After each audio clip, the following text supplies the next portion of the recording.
เหตุการณ์ดินหยบในขอบเขตเมืองวิระบุรีแขวงสะวรรณเขตยังคงเกิดขึ้นอย่างต่อเนื่องล่าสุดเกิดดินหยบในเขตชุมชนรถใหญ่ตกลงทั้งคัน Time to share สัมผัสการเดินทางแบบใหม่ไปกับmigula.com สวัสดีท่านผู้ชมกลับมาพบกับรายการทำทุกสายสารพัดข่าวที่เราอยากจะนำเสนอในวันนี้ก็คือเกี่ยวข้องกับเหตุการณ์ดินโยบที่ว่าเกิดขึ้นและเป็นข่าวในช่วงที่ผ่านมาและล่าสุดก็เกิดขึ้นอีกครั้งหนึ่งก็คือเกิดขึ้นที่เมืองวิระบุรีอีกคือเก่าที่แขวงสะวรรณเขตซึ่งว่ายุบในเขตชุมชนซึ่งเหตุให้รถใหญ่ทั้งคันตกลงไปในหลุมโดยสังว่ากลายเป็นข่าวที่หลายคนอาจจะได้เห็นในโซเชียลที่มีการแชร์ในมือก่อนนี้ต้นเรื่องก็คือมาจาก Facebook ที่สื่อวันไซ KSV ได้เผยแพร่ภาพลงโซเชียลในเวลา 11:45 นาทีของวันที่ 13 เดือน 7 ปี 2026ได้ภาพแสดงให้เห็นภาพดินที่กำลังสุดโตลงเป็นวงกว้างสมควรโดยสังวรรัศมีประมาณ 3 เมตรและก็มีรถบรรทุกขนาด1 ตนได้ตกลงในดินโยบนั่นส่วนหัวของรถได้จมลงในน้ำที่ว่าอยู่ในหลุมสถานที่เกิดเหตุเป็นบ้านกระแตนายมเมืองวิระบุรีแขวงสะวรรณเขตเป็นเหตุการณ์ที่หลายคนเห็นแล้วก็ตกอกตกใจเพราะว่าเหตุการณ์แบบนี้บ่เคยเกิดขึ้นมาก่อนและก็ครั้งนี้มันเกิดในที่ชุมชนที่คนอาศัยอยู่เจ้าของรถบอกว่าโชคยังดีที่มันบ่เกิดตอนที่มีคนอยู่ในรถดังกล่าวหลังจากนั้นชาวบ้านได้ช่วยกันพยายามที่จะดึงรถเอาไว้บ่ให้ตกลงทั้งคันและพยายามที่จะใส่รถแทรกเตอร์เพื่อมาดึงรถคันดังกล่าวขึ้นจากหลุมให้ไวแต่ว่าบ่สำเร็จจำเป็นต้องได้นำเอารถยกหรือว่ารถเครนเข้ามาช่วยอีกแห่งจึงสามารถนำรถคันดังกล่าวขึ้นจากหลุมได้ขาดความเสียหายแม้นหนักสมควรโชคยังดีที่เกิดขึ้นในจุดเดียวทั้งที่ในจุดดังกล่าวก็คือมีรถ3 คันจอดเรียงกันและสำคัญกว่านั้นก็คือมันเกิดขึ้นในพื้นที่ที่มีการก่อสร้างตอนนี้เจ้าของเรือนก็คืออยู่อย่างหวัดระแวงบ่ฮู้ว่ามันจะเกิดขึ้นที่จุดใดอีกย้อนกลับไปในวันที่ 9 เดือน 7 ปี 2026ก็คือมี Facebook ที่ชื่อ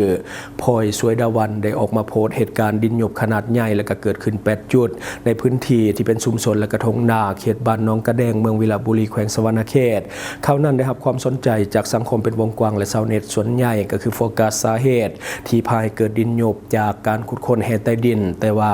สุดท้ายหน่วยงานที่เกี่ยวข้องได้ออกมาให้ข้อมูลเบื้องต้นว่าเกิดจากปรากฏการณ์ธรรมชาติบ่ได้มีส่วนเกี่ยวข้องกับเรื่องของการขุดค้นแห่ธาตุใต้ดินแต่อย่างใดเลยแต่ถึงอย่างนั้นก็ตามยังมีหลายคนว่าบ่น่าจะแม่นเรื่องของภัยธรรมชาติเนื่องจากว่าคนที่อยู่ในพื้นที่นั้นมาจนเฒ่าจนแก่บอกว่าบ่เคยมีปรากฏการณ์แบบนี้เกิดขึ้นมาถึงตอนนี้หลายคนก็ยังคงมีข้อสงสัยคล้ายๆกันเพราะว่าเหตุการณ์ที่เกิดขึ้นใหม่นี้ก็เกิดในพื้นที่ของเมืองวิระบุรีแขวงสะวรรณเขตเช่นกันเรื่องนี้ต้องรอทาการพิสูจน์อย่างเป็นรูปธรรมก่อนมีการเจาะลงไปหาต้นเรื่องแบบเดียวกับที่มีการพิสูจน์ที่บ้านปักเปงเมืองท่าแขกแขวงคำม่วนในปี2024ที่ผ่านมาเพื่อความสบายใจของประชาชนเนื่องจากว่าเหตุการณ์แบบนี้มันเคยเกิดมาแล้วและก็ภาค4ชีวิตในบ้านทองมังเมืองไสธานีนครหลวงเวียงจันทน์มาแล้วและจนมาถึงวันนี้4 ศพนั้นก็ยังกลายเป็นผีที่เฝ้าลุมนั้นไปตลอดกาลนี่ไหมเฮ้ยลูกนี่ไหมนี่ไหม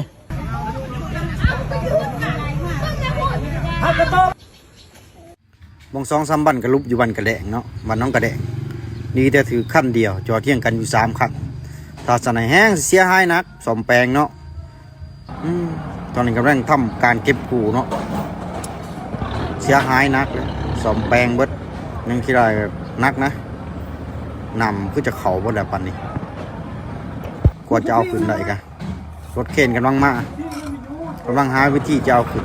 ดินกับกำลังเจือนลงเรื่อยๆเนาะตอนนี้กำลังมีท่าที่กำลังมาจะขึ้นเนี่ยแล้วรถเข็นมาแล้วยังขึ้นเลยมันมีความลำบากหน่อยนึงเพราะว่ามันค่าจังกะสีเหื่อนเนาะตอนนี้ก็คือว่าโอเคขึ้นมาได้อย่างปลอดภัยเนี่ยแล้วเนาะนี่ก็คือในของข่าวคือต้องติดตามไปนำกันว่าจะเกิดเหตุการณ์ซ้ำอีกหรือบ่เพราะว่าก่อนหน้านี้ก็เกิดในวันที่9เนาะบัดนี้มาเกิดอีกในวันที่12หรือ13นี่แหละเนาะจังได๋ก็ใจช่วยแล้วก็เป็นกำลังใจให้คนในพื้นที่เกิดเหตุด้วยขอให้ทุกคนปลอดภัยและก็ใช้ชีวิตอย่างมีสติเพราะว่าเฮาเองก็บ่ฮู้เนาะว่ามันจะเกิดจุดใดอีกต่อไปฉะนั้นจงมีสติตลอดเวลาบ่ว่าจะเป็นยามหลับยามนอนก็ตามเนาะบัดนี้เฮามาต่ออีกข่าวนึงก็คือตำรวจกดคนเข้าเมืองเขต4ร่วมกับกองบังคับการปราบปรามรับตัวผู้ต้องหาคดีสำคัญเกี่ยวกับเรื่องของการทุจริตเรื่องของการสอบบรรจุหับข้าราชการท้องถิ่นจากทางการของสปป.ลาวส่งกลับให้ประเทศไทย วันที่ 13 กรกฎาคม ปี 2026 เวลา 14:30 นาทีที่ด่านพรมแดนความมิตรภาพลาวไทยแห่งที่ 1 จังหวัดหนองคายตำรวจกดค้นเข้าเมืองเขต 4 โดยตำรวจกดค้นเข้าเมืองจังหวัดหนองคายร่วมกับกองบังคับการปราบปรามได้รับตัวทวินธนพจน์โพคินอายุ 40 ปี จากทางการของสปป.ลาวทวินธนพจน์โพคินหรือว่าทวินซื้อเดิมเมนเท่าอัศวินโสติพนังเคยถูกกล่าวหาในคดีเรื่องของการทุจริตการสอบแข่งขันเพื่อบรรจุเข้าข้าราชการหรือว่าพนักงานส่วนท้องถิ่นปี 2568 โดยปัจจุบันคดีอยู่ในขั้นตอนของการไต่สวนพิเศษของคณะกรรมการป้องกันและปราบปรามการทุจริตแห่งชาติหรือว่าปปส.ในข้อหาว่ามีส่วนเกี่ยวข้องเรื่องของการแก้ไขเรื่องของคะแนนผู้เข้าสอบและการเป็นนายหน้ายังหับเงินจากผู้สอบเส็งภายหลังที่นายกรัฐมนตรีของไทยได้สั่งดำเนินคดีต่อกับกระบวนการหรือว่าบุคคลที่เกี่ยวข้องกับเรื่องของการทุจริตการสอบคัดเลือกข้าราชการท้องถิ่น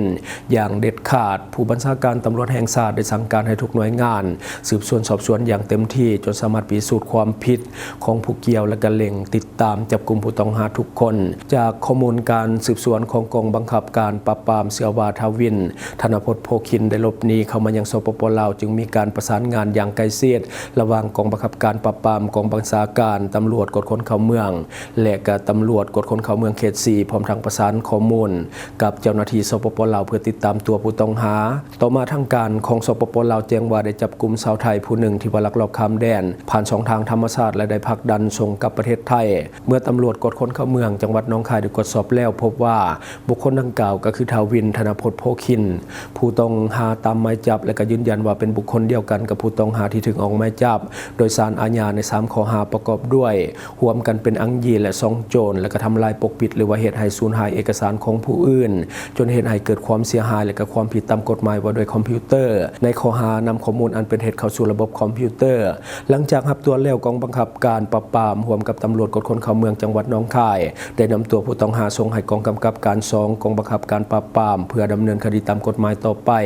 อันนี้ก็คือในของข่าวเนาะเรื่องของการปลอมแปลงเอกสารและก็ข้อมูลเรื่องของการสอบคัดเลือกข้าราชการในประเทศไทยถือว่าเป็นข่าวใหญ่พอสมควรเพราะว่าเป็นข่าวดังในช่วงที่ผ่านมาบ่คิดว่าผู้ที่ว่ามีส่วนเกี่ยวข้องกระทำผิดจะหลบหนีเพื่อมากบดานที่สปป.ลาวนี่อาจจะเป็นเรื่องบังเอิญตำรวจลาวจับคนลักลอบเข้าเมืองแต่ว่ากลายเป็นว่าจับผู้ให้ข้ามแดนที่หลบหนีมากบดานที่สปป.ลาวบัดนี้มาต่ออีกข่าวหนึ่งก็คือตำรวจกดคนเข้าเมืองจังหวัดนครพนมร่วมกับหน่วยงานความมั่นคงประสานหับตัวผู้ต้องหาตามหมายจับที่ว่าหลบหนีไปกบดานอยู่สปป.ลาวเช่นเดียวกันวันที่ 13 กรกฎาคม ปี 2026 เจ้าหน้าที่ของไทยได้รับการส่งมอบตัวชาวไทยที่ว่าถูกผลักดันกลับประเทศหลังถูกดำเนินคดีข้อหาเรื่องของการลักลอบเข้าเมืองและเสพยาเสพติดจนได้รับโทษครบแล้วจากแขวงขมวนของสปป.ลาวผ่านด่านสากลความมิตรภาพลาวไทยแห่งที่ 3 ก็คือนครพนมและก็แขวงขมวนของสปป.ลาวก่อนการรับตัวพันเอกการต่างประเทศของแขวงขมวนได้แจ้งมายังจังหวัดนครพนมว่าจะมีการผลักดันหรือว่าส่งเท่าอนุพงษ์อายุ28ปีกลับคืนประเทศไทยในวันที่ 13 กรกฎาคม ปี 2026 ผ่านความมิตรภาพลาวไทยแห่งที่ 3 หลังจากการตรวจสอบประวัติเจ้าหน้าที่ฝ่ายไทยพบว่าเท่าอนุพงษ์เป็นผู้ต้องหาตามหมายจับของศาลจังหวัดอุดรธานีเลขที่ 186/2569 ลงวันที่ 2 พฤษภาคม 2026ได้ข้อหาก็คือการชิงทรัพย์และก็บุกรุกเข้าเคหสถานในเวลากลางคืนจึงได้ประสานกับสถานีตำรวจกุมภาวะปีจังหวัดอุดรธานีเจ้าของคดีได้เข้าร่วมจับกุมและก็นำตัวส่งให้พนักงานสอบสวนเพื่อดำเนินคดีตามกฎหมายต่อไปการปฏิบัติงานในครั้งนี้เป็นไปตามนโยบายของกองบัญชาการตำรวจกดคนเข้าเมืองที่กำหนดให้เพิ่มความเข้มงวดในการกวดการและก็คัดกรองบุคคลที่เข้าออกประเทศพร้อมทั้งเน้นเรื่องของการประสานงานอย่างใกล้ชิดระหว่างเจ้าหน้าที่นครพนมของประเทศไทยและก็จังหวัดขออภัยของแขวงขมวนของสปป.ลาวตลอดที่ผ่านมาทั้งสองฝ่ายได้ประสานงานและก็แลกเปลี่ยนข้อมูลข่าวสารอย่างต่อเนื่องพร้อมทั้งจัดการประชุมร่วมกันเป็นประจำโดยร่วมมือกับหน่วยงานความมั่นคงตำรวจทหารและก็กองป้องกันชายแดนระหว่างฝ่ายปกครองเพื่อรับมือกับเรื่องของภัยคุกคามต่างๆและก็สร้างความปลอดภัยให้กับประชาชนทั้งสองฝั่งแม่น้ำคลองสามารถที่จะเดินทางและก็ดำรงชีวิตได้อย่างปลอดภัยอันนี้ก็คือในของข่าวเป็นการเฮ็ดเวียกร่วมกันที่ว่ามีประสิทธิภาพในเรื่องของการต้านอาชญากรรมต่างๆที่มันอาจจะเกิดขึ้นระหว่างไทยและลาวเพราะว่าผู้ให้ข้ามแดนจากลาวก็มักไปกบดานที่ไทยผู้ให้ข้ามแดนจากไทยก็มักจะมากบดานที่ลาวแต่ถ้าว่าเจ้าหน้าที่เฮ็ดเวียกร่วมกันแน่นอนก็คือเวียกมันจะออกมาอย่างมีประสิทธิภาพบัดนี้เขาขอฝากหน่อยนึงสำหรับท่านใดที่ว่ามีแผนจะเดินทางเข้ามาท่องเที่ยวสปป.ลาวในปัจจุบันก็คือตอนนี้มันกำลังดีอากาศดีน้ำตกตาดต่างๆกำลังสวยงามแต่ว่าอย่าลืมศึกษาข้อมูลก่อนที่จะเข้ามา เพื่อป้องกันเรื่องของมิจฉาชีพที่จะเอาเปรียบทานหากทานบ่วางแผนการท่องเที่ยวให้ดีซะก่อนสามารถเข้าไปหาข้อมูลทุกอย่างได้ที่เว็บไซต์ mikula.com เป็นเว็บไซต์สนองข้อมูลการท่องเที่ยวฟรีข้อมูลที่ท่านจะได้ก็มีข้อมูลสถานที่ท่องเที่ยวใหม่ๆในลาวและก็ข้อมูลร้านอาหารต่างๆข้อมูลสถานที่บ้านพักโรงแรมข้อมูลการเช่ารถหรือว่ารถพาเที่ยวข้อมูลเรื่องของพนักงานนำเที่ยวหรือว่าบริษัทท่องเที่ยวสำหรับการลงทะเบียนง่ายๆมี3ขั้นตอนก็คือลงทะเบียนโดยเบอร์โทรศัพท์ลงทะเบียนโดยอีเมลและก็ลงทะเบียนโดย Facebook สมัครง่ายขั้นตอนบ่ยุ่งยากมีความปลอดภัยสูงแถมบริการฟรี 100% ที่ mikula.com ท่านที่ยังสมัครบ่เป็นกดลิงก์เข้าเบิ่งคลิปอยู่ในคอมเมนต์ของเราได้เลยและทั้งหมดก็คือสิ่งที่เราเก็บมาเล่าสู่ฟังหวังว่าท่านจะได้รับสาระดีๆสำหรับท่านที่ว่าเบิ่งรายการเราอยู่คิดเห็นอย่างใดกับสิ่งที่ว่านำเสนอไปก็อย่าลืมฝากไว้ภายใต้คอมเมนต์ของเราและข้าพเจ้าจะเข้าไปอ่านด้วยตนเองขอขอบใจช่องทางที่คุณสามารถรับชมข่าวสารจาก Time to Share Studio Fanpage Time to Share Laos YouTube Time to Share TikTok Time to Share Laos Facebook สิงห์ดาราสายลินอยู่เมืองลาวใช้แต่เงินกีบลาวและส่งเสริมผลิตภัณฑ์ภายในเพื่อลดพรการนำเข้าสินค้าและแก้ปัญหาเงินตา